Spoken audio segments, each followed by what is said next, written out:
Hello students, कैसे हो आप लोग। उम्मीद करते हैं बहुत अच्छे होंगे, मस्त होंगे और बहुत ही बेहतरीन तरीके से अपनी स्टडी कर रहे होंगे। तो आज स्टार्ट करते हैं हम लोग मैथ्स के क्लास को। मैथ्स के क्लास में जो आप लोग का चैप्टर चल रहा है वो चैप्टर है ट्रायंगल्स। ट्रायंगल्स के चैप्टर में हम आप लोगों को एक्सरसाइज कंप्लीट करा रहे थे, जो कि एक्सरसाइज आप लोग का 16 का बी चल रहा था। उसमें जो आप लोग का क्वेश्चन था ऑब्जेक्टिव टाइप का क्वेश्चन सॉल्व करा रहे थे, जिसमें लगभग आप लोग के 5 या 6 क्वेश्चन तक हमने कंप्लीट करा दिए हैं। आज के क्लास में हम लोग नेक्स्ट क्या करेंगे, क्वेश्चन को सॉल्व करेंगे। तो आते हैं सबसे पहले हम लोग चैप्टर पे। चैप्टर की अगर बात कर ले तो चैप्टर आप लोग को हो जाएगा ट्रायंगल्स। और ट्रायंगल्स चैप्टर में अगर हम लोग एक्सरसाइज की बात कर ले तो एक्सरसाइज आप लोग का कौन सा हो जाएगा, ये हो गया आप लोग का चैप्टर।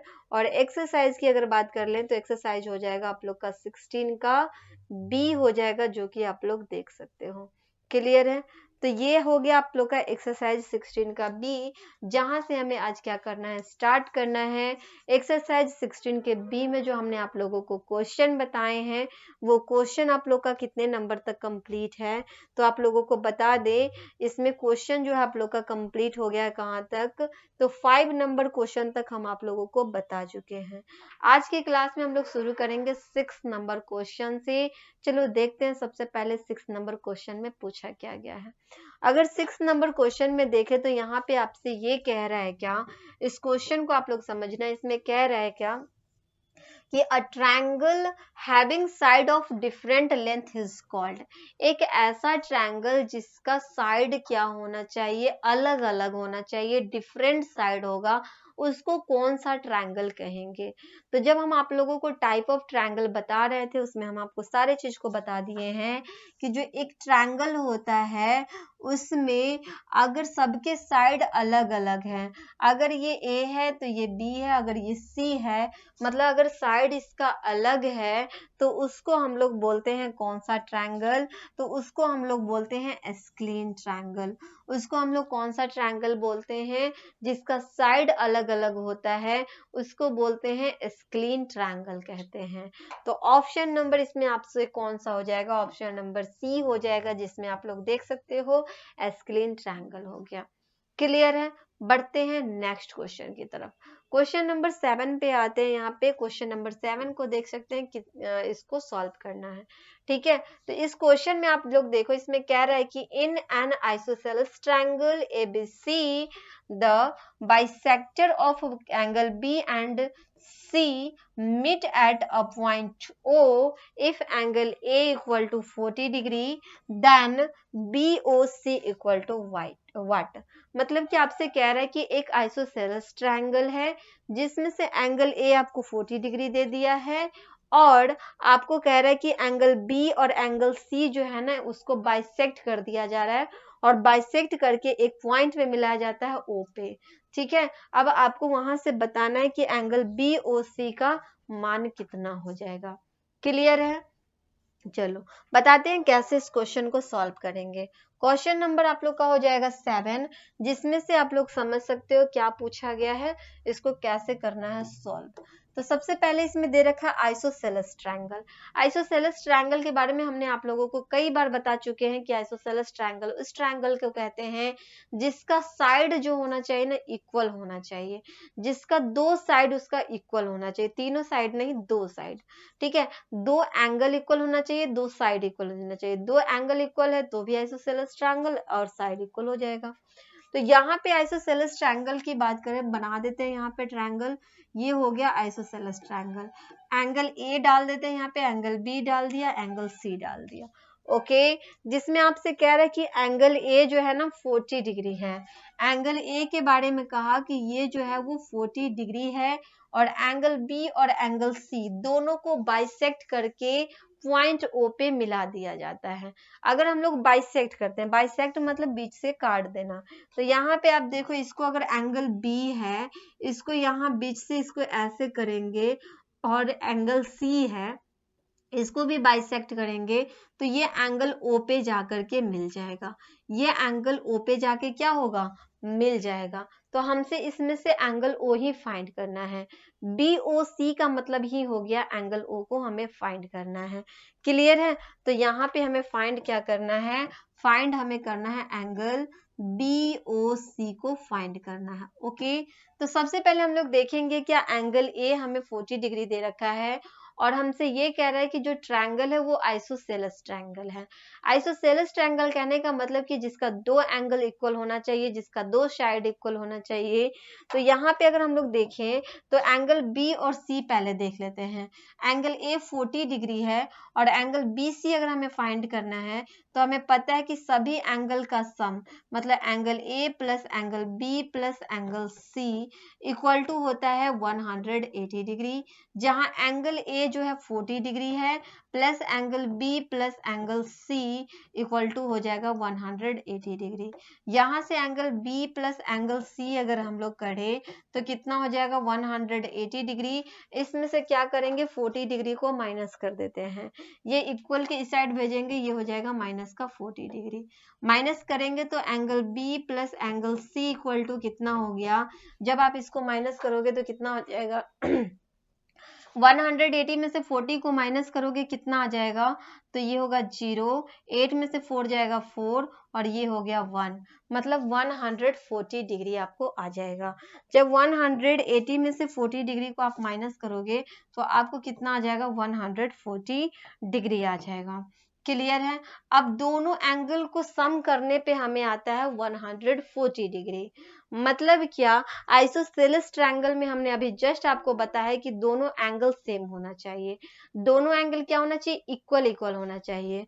मतलब क्या, अगर हम इसको 70 डिग्री दे दें, अगर इसको 70 डिग्री दे दें और इसको भी 70 डिग्री दे दें तो दोनों मिल करके कितना हो जाएगा 140 डिग्री हो जाएगा ना। मतलब क्या, यहाँ पे ये हो गया कि एक अगर एंगल बी 70 डिग्री है तो एंगल सी भी कितना हो जाएगा 70 डिग्री होगा और दोनों को जब हम लोग सम करेंगे तो 140 डिग्री होगा। आप डायरेक्ट इसमें 2 से भी डिवाइड कर सकते हो, 2 से डिवाइड करोगे बट जाएगा 2 भाग में। ठीक है, तो यहाँ पे हमें पता चल गया कि angle B plus angle C equal to 70 degree है, जिसमें बी 70 डिग्री है, सी भी 70 डिग्री है। मतलब टोटल बी हम देख रहे हैं कि टोटल जो है ये 70 डिग्री है, टोटल 70 डिग्री है, ये भी टोटल 70 डिग्री है। लेकिन हमसे इसमें कहा कि ये बाइसेक्ट कर दिया जा रहा है। बाइसेक्ट करने का मतलब कि इसको हाफ हाफ में बांट देना। एंगल बी को क्या कर देना, b/2 कर देना, इसको भी b/2, जो 70 उसको हाफ हाफ कर देना। कहने का मतलब ये हुआ कि 70 डिग्री जो है, यहाँ पे आप देख रहे हो 70 डिग्री अगर हम लोग देखें तो ये जो 70 डिग्री दोनों तरफ आपको दिख रहा होगा, ये 70 डिग्री को करना क्या है, आधा कर देना है। तो 70 डिग्री को अगर आधा करेंगे तो कितना हो जाएगा 35 होगा। मतलब ये एंगल 35 हो जाएगा, ये भी एंगल 35 हो जाएगा। दोनों को सम करेंगे 70 डिग्री हो गया। उसी तरह ये एंगल भी 35 हो जाएगा और ये एंगल भी 35 हो जाएगा। इधर भी सम करेंगे तो कितना हो जाएगा, ये भी हो जाएगा 70 डिग्री हो गया। मतलब हमें यहाँ पे मालूम चला एंगल BOC में, यहाँ क्वेश्चन बनाएंगे हमें एंगल BOC चाहिए ना, तो angle BOC in triangle BOC, ठीक है, BOC में देखना है जिसमें एंगल B जो है वो 35 डिग्री है, एंगल C जो है वो 35 डिग्री है। तो एंगल O हमें क्या करना है, फाइंड करना है। तो क्या लिखेंगे, angle B plus angle C plus angle O equal to कितना हो जाएगा 180 डिग्री हो जाएगा, इक्वल टू 180 डिग्री हो जाएगा। ओके, आगे हम लोग देखेंगे कि बी और सी कितना 35 डिग्री, तो 35 plus 35 plus angle O equal to 180 degree. जब इन दोनों को सम करेंगे 70 डिग्री आया, plus angle O equal to कितना हो जाएगा 180 डिग्री। अब एंगल ओ यहाँ से फाइंड करेंगे तो 180 में से क्या करेंगे 70 डिग्री को माइनस कर देंगे, तो 70 डिग्री को यहाँ पे माइनस करेंगे तो हमें आ जाएगा कितना, ये आ जाएगा 110 डिग्री। मतलब क्या, BOC जो एंगल बना है वो कितने डिग्री का बन गया, तो वो एंगल आया है 110 डिग्री का। क्लियर है ये क्वेश्चन, समझ में आ गया? चलो, इसका आंसर हो जाएगा 110 डिग्री हो जाएगा। ओके, ऑप्शन नंबर देखो आप लोग कौन सा हो जाएगा इसमें, अगर ऑप्शन नंबर हम लोग देखें तो ऑप्शन नंबर हो जाएगा ए। बीओसी का कितना हो जाएगा, ए हो गया। बढ़ते हैं नेक्स्ट क्वेश्चन की तरफ। क्वेश्चन नंबर 8 पे आते हैं। क्वेश्चन नंबर 8 में आप लोग देख सकते हो क्या पूछा गया है। 8 की अगर बात कर ले तो इसमें कह रहा है कि the side of a triangle are in the ratio 3:2:5 and its perimeter is 30 centimetre, the length of the longest side. मतलब आपसे पूछा गया है कि जो लॉन्गेस्ट साइड होगा वो कितना सेंटीमीटर का होगा। सबसे पहले अगर हम लोग बात कर ले एक ट्रायंगल में, तो एक ट्रायंगल में पेरीमीटर के बारे में पहले जान लेते हैं। पेरीमीटर किसे कहते हैं, तो सभी साइड का जो सम होता है, सभी साइड का जो सम होता है उसी को पेरीमीटर कहते हैं। जैसे इसमें आप देख सकते हैं एक साइड है आपका 3, दूसरा साइड है 2 और तीसरा साइड है आपका 5। साइड आपको दे रखा है इसमें 3:2:5 दे रखा है, मतलब एक साइड आपका 3 है, दूसरा 2 है और तीसरा क्या है, 5 है। और पेरीमीटर का मतलब क्या होता है, पेरीमीटर का मतलब होता है तीनों साइड का सम। ठीक है, पेरीमीटर की बात कर ले तो पेरीमीटर का मतलब होता है तीनों साइड का सम। तो ये हो जाए 3:2:5। अगर ये रेशियो में है तो हम इसको x से भी मल्टीप्लाई कर सकते हैं, तो इसको 3x कर देते हैं, 2x कर देते हैं, 5x कर देते हैं। सम करेंगे तो 3x प्लस 2x प्लस कितना हो जाएगा, 5x हो जाएगा। इक्वल टू आप देखो तीनों का सम आपको दे रखा है, तीनों साइड का सम कितना दे रखा है, 30 सेंटीमीटर दे रखा है। मतलब इक्वल टू कितना हो जाएगा, 30 सेंटीमीटर हो गया। यहाँ से अगर सम करेंगे तो 3 और 2 5, 5 और 5 कितना हो गया, 10x हो गया। 10x equal to 30। Okay, x find करेंगे, x इक्वल टू 30 बाई कितना हो गया, 10 हो गया। 10 से डिवाइड करेंगे, ये 3 टाइम्स में जाएगा, मतलब x का वैल्यू हमें आ गया कितना, 3 आया।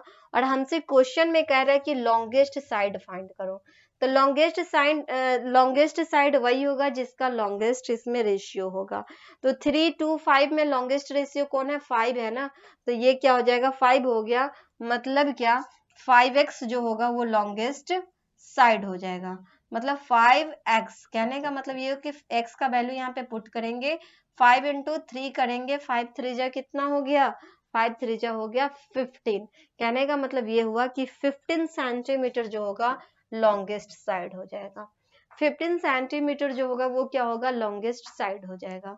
क्लियर है ये क्वेश्चन, तो ये क्वेश्चन भी आप लोग का कंप्लीट है। बढ़ते हैं नेक्स्ट क्वेश्चन की तरफ।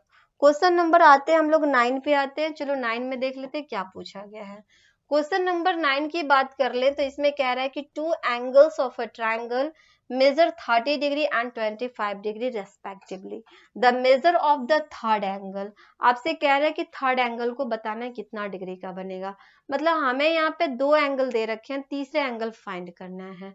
तो अगर हम लोग ट्रायंगल में देखें तो दो एंगल हमें ऑलरेडी दे रखे हैं, और कौन कौन दे रखे हैं, तो यहाँ हमें दे रखा है क्या, एक दे रखा है 30 डिग्री का, दूसरा दे रखा है 25 डिग्री का, और तीसरा एंगल हमें यहाँ पे फाइंड करना है।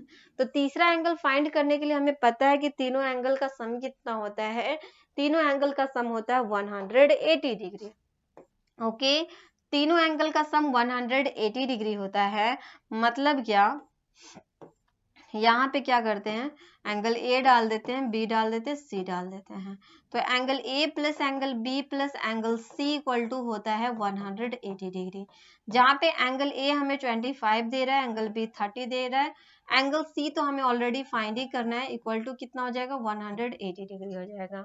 अब इसको हम लोग सम करेंगे तो आप लोग देख सकते हो 25 और 30 दोनों को सम करेंगे, हमें कितना आ जाएगा, ये आ जाएगा 55 आएगा, plus angle C equal to हो गया 180 डिग्री हो गया। अब यहाँ से एंगल सी अगर फाइंड करेंगे तो एंगल सी इक्वल टू कितना हो जाएगा, ये 55 को इक्वल के उस साइड भेज देते हैं, तो 180 में से 55 को माइनस कर देते हैं। माइनस करेंगे तो हमें आ जाएगा कितना, 10 में से 5 जाएगा 5, 7 में से 5 जाएगा कितना बचेगा, 2 बचेगा। ठीक है, और ये बच गया आपका 1। मतलब एक जो एंगल सी आया है 125 डिग्री का आया है। तो ऑप्शन नंबर कौन है, ऑप्शन नंबर डी है, जिसमें आप देख सकते हो, यहाँ पे आप लोग देख सकते हो कितना हो जाएगा, 125 आया ना, मतलब एंगल सी हमें आ गया 125 डिग्री का हो जाएगा। क्लियर है क्वेश्चन, तो ये क्वेश्चन भी आप लोग का कंप्लीट हुआ, जो कि आप लोग का 9 नंबर क्वेश्चन था। ओके, क्वेश्चन नंबर 10 पे आते हैं। क्वेश्चन नंबर 10 को भी देख लेते हैं क्या पूछा गया है इसमें। क्वेश्चन नंबर 10 की अगर हम लोग बात कर लें तो इसमें आपसे कह रहा है क्या, each angle of an equilateral measure, मतलब इक्विलेटरल ट्रायंगल की सबसे पहले बात करें तो इक्विलेटरल ट्रायंगल जो होता है उसमें सभी जो एंगल होते हैं, एक इक्विलेटरल ट्रायंगल में सभी एंगल कितने कितने डिग्री का बनता है, तो सभी एंगल बनते हैं 60 डिग्री का। ये भी 60 डिग्री का बनता है, ये भी 60 डिग्री का बनता है, ये भी 60 डिग्री का बनता है, मतलब तीनों एंगल जो होते हैं वो इक्वल होते हैं, उसी को बोलते हैं हम लोग इक्विलेटरल ट्रायंगल। तो हमसे यही बात कहा कि जो इक्विलेटरल है उसमें आपको बताना है कि जो इच एंगल होते हैं वो कितने कितने डिग्री का हो जाएगा, तो वो होता है 60 डिग्री का, मतलब ऑप्शन नंबर आपका हो जाएगा सी। ऑप्शन नंबर कौन सा हो जाएगा, ऑप्शन नंबर हो जाएगा सी। क्लियर है, तो 60 डिग्री हो गया। बढ़ते हैं नेक्स्ट अगर हम लोग देखें 11 नंबर क्वेश्चन में, 11 नंबर क्वेश्चन की बात हो रही है अब इसमें। 11 नंबर क्वेश्चन में देखिए इसमें क्या कह रहा है, कह रहा है कि in the adjoining figure the point P lies. आपसे कह रहा है कि ये जो फिगर दे रखा है तो इसमें आपको बताना है कि P कहाँ पे है। ये डॉट P आप देख रहे हो, इस P के बारे में पूछ रहा है कि P कहाँ पे है। तो ऑप्शन में हमसे देख रहे हैं, ऑप्शन में अगर देखें तो in the interior of ABC, कह रहा है कि क्या ABC के अंदर है, इंटीरियर में है। तो अगर हम लोग इंटीरियर की बात करें तो ये ट्रायंगल के अंदर में कहीं होता तो जाकर के हम इसको बोल सकते थे कि ये इंटीरियर में है, लेकिन इंटीरियर में तो ये नहीं है, मतलब ये गलत हो गया। इन द एक्सटीरियर ABC, तो एक्सटीरियर तब होता है जब ये ट्रायंगल के बाहर होता है, यहाँ हो सकता था, यहाँ होता है, यहाँ होता है, कहीं भी अगर होता तो उसको हम लोग बोलते एक्सटीरियर, लेकिन ये तो कहीं भी बाहर में नहीं है, मतलब कि एक्सटीरियर भी नहीं होगा। उसके बाद कह रहा है कि ऑन ABC, मतलब कि ABC पर है, ऑन ABC मतलब ABC जो ट्रायंगल है उसी पर है। तो ये बात बिल्कुल राइट है। यहाँ पे आप देख सकते हो कि एक ट्रायंगल है जिसमें पॉइंट P जो है ना वो ट्रायंगल ABC के साइड पे ही है, मतलब ऑन ABC। क्लियर है ये क्वेश्चन, तो ये क्वेश्चन आप लोग का कंप्लीट है। इसका ऑप्शन नंबर हो जाएगा सी, जो कि आप लोग देख सकते हो। ऑप्शन नंबर इसका कौन हो जाएगा, सी हो जाएगा। क्लियर है क्वेश्चन, तो ये था ऑब्जेक्टिव टाइप का क्वेश्चन, जो कि हमने सारे क्वेश्चन को कंप्लीट करा दिए हैं। बाकी जो आप लोग का न्यू चैप्टर स्टार्ट करेंगे वो स्टार्ट होगा आप लोग का क्वाड्रिलेटरल चैप्टर, उसको हम नेक्स्ट क्लास में बताएंगे। फिर मिलते हैं नेक्स्ट क्लास में, तब तक के लिए आप लोग रिविजन करते रहो, प्रैक्टिस करते रहो, अच्छे से आप लोग तैयारी करते रहो। Okay bye and thank you.